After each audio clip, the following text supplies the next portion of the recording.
नमस्कार। तो चलिए आज की क्लास शुरू करते हैं। हमारा आज का टॉपिक है हावर्ड गार्डनर का बहुबुद्धि सिद्धांत। जी। और इस पहले पेज का उद्देश्य है इस टॉपिक का एक इंट्रोडक्शन देना। हम ये समझेंगे कि ये थ्योरी आखिर इतनी महत्वपूर्ण क्यों है। स्क्रीन पर जो विजुअल है वो भी बड़ा दिलचस्प है। एक इंसान का दिमाग और उसके अंदर एक प्रिज्म। हाँ, और जैसे प्रिज्म से सफेद रोशनी निकलकर अलग अलग रंगों में बट जाती है, वैसे ही ये सिद्धांत बताता है कि बुद्धि मतलब इंटेलिजेंस कोई एक चीज नहीं है, बल्कि कई अलग अलग क्षमताओं का एक मिश्रण है। बिल्कुल। हर रंग एक अलग तरह की बुद्धि का प्रतीक है, जैसे संगीत, प्रकृति, गणित, भाषा वगैरह। तो मतलब ये सिद्धांत मानव क्षमता और सीखने की कला को देखने का एक बिल्कुल नया नजरिया देता है। सही कहा।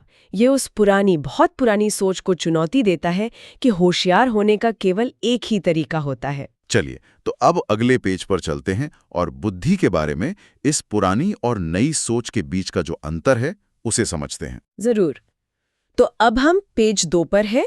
इस पेज से हम इंटेलिजेंस की पुरानी और नई सोच के बीच का जो बुनियादी फर्क है उसे समझेंगे। और ये एमपीएससी और सीटेट परीक्षाओं के लिए एक बहुत ही महत्वपूर्ण कॉन्सेप्ट है ना? बिल्कुल, यहाँ ध्यान देना बहुत जरूरी है।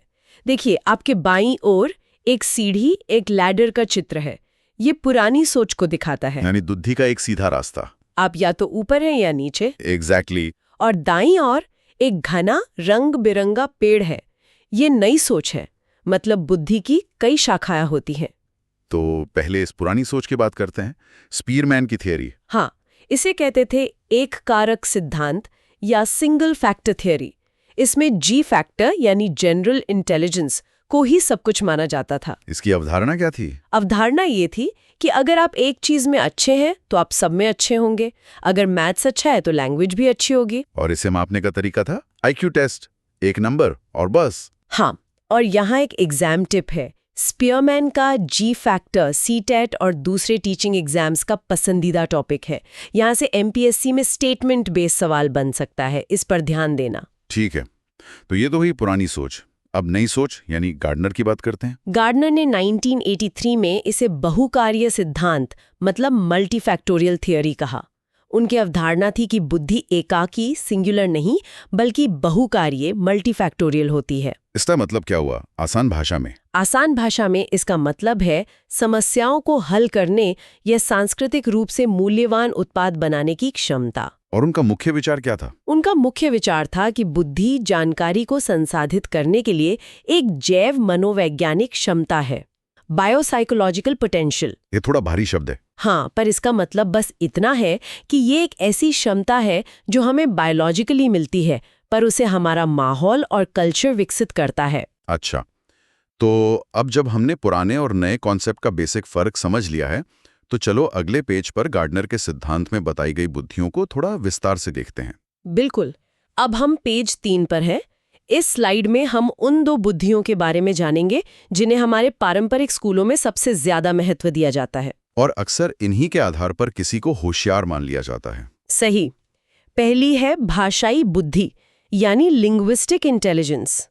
आप विजुअल में एक खुली किताब देख सकते हैं। तो इसका मतलब हुआ शब्दों और भाषा का प्रभावी ढंग से इस्तेमाल करना, जैसे लिखना, बोलना, पढ़ना। एकदम सही।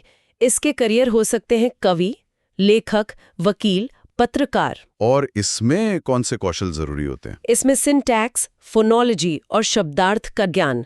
ये शब्द एग्जाम के नजरिए से महत्वपूर्ण है, इन्हें याद रखिएगा। ठीक है। और दूसरी पारंपरिक बुद्धि? दूसरी है तार्किक गणितीय बुद्धि, लॉजिकल मैथमेटिकल इंटेलिजेंस। इसका विजुअल एक एबकस है। इसका अर्थ है तर्क, लॉजिक और संख्याओं और पैटर्न को पहचानने की क्षमता। हाँ, करियर की बात करें तो वैज्ञानिक, अकाउंटेंट, गणितज्ञ, इनके लिए समस्याओं का तार्किक विश्लेषण और जटिल गणनाएं करना आसान होता है। समझ गया। दोस्तों, अगर आपको ये डीप डाइव एक्सप्लेनेशन पसंद आ रही है और आप एग्जाम निकालना चाहते हैं तो चैनल को सब्सक्राइब करके हमारी फैमिली का हिस्सा बने। तो ये तो थी पारंपरिक बुद्धि, लेकिन गार्डनर कहते हैं कि बात यहीं खत्म नहीं होती। बिल्कुल। चलो अगले पेज पर देखते हैं कि और कौन कौन सी बुद्धियां हैं। चलिए, तो अब हम पेज 4 पर हैं।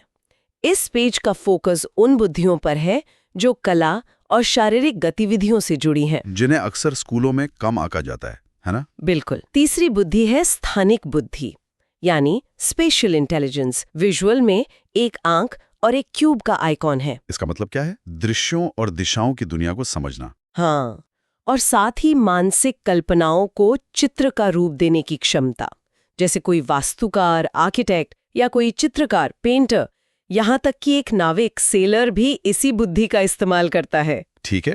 और चौथी है शारीरिक गति संवेदी बुद्धि, बॉडीली किनेस्थेटिक इंटेलिजेंस। इसका आइकॉनिक डांसर है, मतलब अपने शरीर की गति को नियंत्रित करना और वस्तुओं को कुशलता से संभालना भी, जैसे नर्तक, डांसर या एथलीट। पर यहाँ थोड़ा ध्यान देना। किस बात पर? एक सर्जन भी इसी श्रेणी में आते हैं। अच्छा, क्योंकि उनके हाथों में प्रिसीजन की जरूरत होती है। एग्जैक्टली, ये बहुत अच्छा पॉइंट है। और पांचवी है संगीतात्मक बुद्धि, म्यूजिकल इंटेलिजेंस, जिसका आइकॉन एक म्यूजिक नोट है। ये तो साफ है, लय, ताल और स्वर के प्रति संवेदनशीलता। संगीतकार, गायक, कंपोजर। बिल्कुल। तो कला और शरीर से आगे बढ़कर अब अगली स्लाइड में हम देखेंगे कि इंसान खुद को और दूसरों को समझने में कैसे बुद्धिमान हो सकता है। चलिए देखते हैं। तो अब हम पेज 5 पर हैं। इस पेज से हम ऐसी बुद्धियों के बारे में सीखेंगे जो व्यक्तिगत, सामाजिक और प्राकृतिक दुनिया से जुड़ती हैं। ठीक है, तो छठी बुद्धि कौन सी है? छठी है अंतर्वैयक्तिक बुद्धि, इंटरपर्सनल इंटेलिजेंस। आइकन में 3 लोगों का समूह है। इसका मतलब है दूसरों की भावनाओं, इरादों और इच्छाओं को समझने की क्षमता। मतलब ये लोग पीपल स्मार्ट होते हैं। बिल्कुल, जैसे शिक्षक, नेता या काउंसलर। यहाँ एक एग्जाम टिप है। बताइए। इंटरपर्सनल और इंट्रापर्सनल में अक्सर कंफ्यूजन होता है। CTET में इस पर आधारित सिचुएशनल सवाल आते हैं। याद रखें, इंटर का मतलब है लोगों के बीच। बहुत बढ़िया टिप है। तो 7वीं बुद्धि है अंतरावैयक्तिक, मतलब इंट्रापर्सनल। हाँ, इसका आइकन है एक व्यक्ति के सिर के अंदर आत्मचिंतन। इसका मतलब है स्वयं को समझना, अपनी भावनाओं, डर और प्रेरणाओं का ज्ञान। ये सेल्फ स्मार्ट लोग होते हैं। सही, जैसे दार्शनिक, मनोवैज्ञानिक। और अब 8वीं बुद्धि पर आते हैं, प्रकृतिवादी बुद्धि, यानी नेचुरलिस्टिक इंटेलिजेंस। इसका आइकॉन एक पत्ता है। हाँ, इसका मतलब है प्रकृति, वनस्पतियों और जीवों को पहचानने और वर्गीकृत करने की क्षमता, जैसे जीव विज्ञानी या किसान। ठीक है, तो ये थी 8 मुख्य बुद्धियां। पर क्या इसके अलावा भी कोई बुद्धि हो सकती है? बहुत अच्छा सवाल है। चलो अगले पेज पर इसी सवाल का जवाब ढूंढते हैं। चलिए। अब हम पेज 6 पर हैं। इस पेज पर हम गार्डनर द्वारा प्रस्तावित एक संभावित 9वीं बुद्धि के बारे में चर्चा करेंगे। और इसका विजुअल भी काफी गहरा है, तारों से बना एक बड़ा प्रश्नवाचक चिन्ह। बिल्कुल, ये इस बुद्धि की रहस्यमयी प्रकृति को दर्शाता है। इसका नाम है अस्तित्ववादी बुद्धि, यानी एग्जिस्टेंशियल इंटेलिजेंस। तो इसका स्टेटस क्या है? क्या ये आधिकारिक तौर पर 9वीं बुद्धि है? नहीं, और ये पॉइंट बहुत महत्वपूर्ण है। इसका स्टेटस इन लिम्बो है। मतलब गार्डनर ने इसे एक संभावित 9वीं बुद्धि माना है, पर इसे आधिकारिक तौर पर घोषित नहीं किया है। और इसकी परिभाषा क्या है?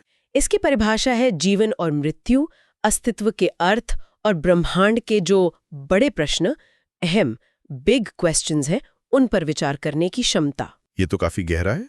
हाँ, इसका एक दिलचस्प संदर्भ है कोविड-19 महामारी।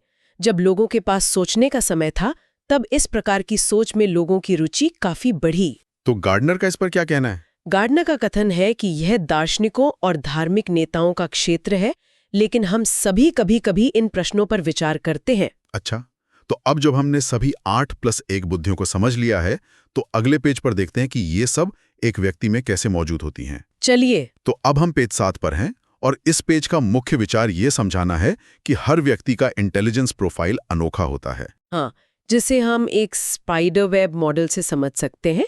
आप जो स्पाइडर वेब या रडार चार्ट देख रहे हैं, उसकी हर एक लाइन पर एक बुद्धि का नाम लिखा है। और बीच का जो ये हरा क्षेत्र है, वो उस व्यक्ति की विभिन्न बुद्धियों के स्तर को मिलाकर बना एक अनोखा आकार है। एग्जैक्टली। इसका मतलब ये है कि प्रत्येक व्यक्ति का एक अनोखा प्रोफाइल होता है। तो इसका मतलब ये हुआ कि कोई भी मूर्ख नहीं है, बस उनकी बुद्धिमत्ता का आकार, शेप ऑफ इंटेलिजेंस अलग होता है। बिल्कुल सही। इस चार्ट को देखिए। इस चार्ट में व्यक्ति की संगीतात्मक और अंतराव्यक्तिक बुद्धि काफी मजबूत है, जबकि प्रकृतिवादी बुद्धि शायद उतनी नहीं। हाँ, और ये कॉन्सेप्ट IQ जैसे सिंगल स्कोर के विचार को पूरी तरह से खारिज करता है। ये तो बहुत पावरफुल आइडिया है। तो इस अनोखे प्रोफाइल का शिक्षण में क्या उपयोग है? शिक्षक इस सिद्धांत का उपयोग कैसे कर सकते हैं? बहुत अच्छा सवाल है। चलो अगले पेज पर इसका जवाब देखते हैं। ठीक है। तो अब हम पेज 8 पर हैं। इस स्लाइड में हम सीखेंगे कि मल्टीपल इंटेलिजेंस सिद्धांत को क्लासरूम में व्यावहारिक रूप से कैसे लागू किया जा सकता है। और यहाँ एक फ्लो चार्ट है जो पारंपरिक लेक्चर मेथड से विभेदित शिक्षण की ओर बढ़ने को दिखा रहा है। हाँ, देखिए, व्याख्यान विधि यानी लेक्चर मेथड का नुकसान ये है कि ये केवल भाषाई और तार्किक बुद्धि वाले छात्रों तक ही सीमित है। बाकी छात्र कनेक्ट नहीं कर पाते। सही। इसीलिए हमें विभेदित शिक्षण, डिफरेंशिएटेड पेडागोजी की ओर बढ़ना चाहिए। इसका मतलब है वैकल्पिक तरीके अपनाना, ताकि अलग अलग तरह की बुद्धि वाले सभी छात्र सीख सकें। इसकी कुछ उदाहरण दे सकती हैं? जरूर। जैसे इतिहास पढ़ाते समय आप भूमिका निभाना, रोल प्ले करवा सकते हैं। ये शारीरिक गति संवेदी बुद्धि के लिए है। और नक्शे बनाना, मैप्स, ये स्थानिक बुद्धि के लिए है। और जब आप चर्चा करवाते हैं, डिस्कशन, तो ये अंतर्वैयक्तिक बुद्धि को विकसित करता है। समझ गए। दोस्तों, अगर आपको ये प्रैक्टिकल टीचिंग स्ट्रैटेजी समझ आ रही हैं, तो चैनल को सब्सक्राइब करना ना भूलें। हम ऐसे ही डीप डाइव एक्सप्लेनेशन लाते रहेंगे जो आपको एग्जाम क्लियर करने में मदद करेंगी। तो थ्योरी तो हो गई। अब एक वास्तविक केस स्टडी देखते हैं कि इस सिद्धांत को लागू करने से सच में कोई फर्क पड़ता है या नहीं। अगले पेज पर चलिए। बिल्कुल, चलते हैं। अब हम पेज 9 पर हैं।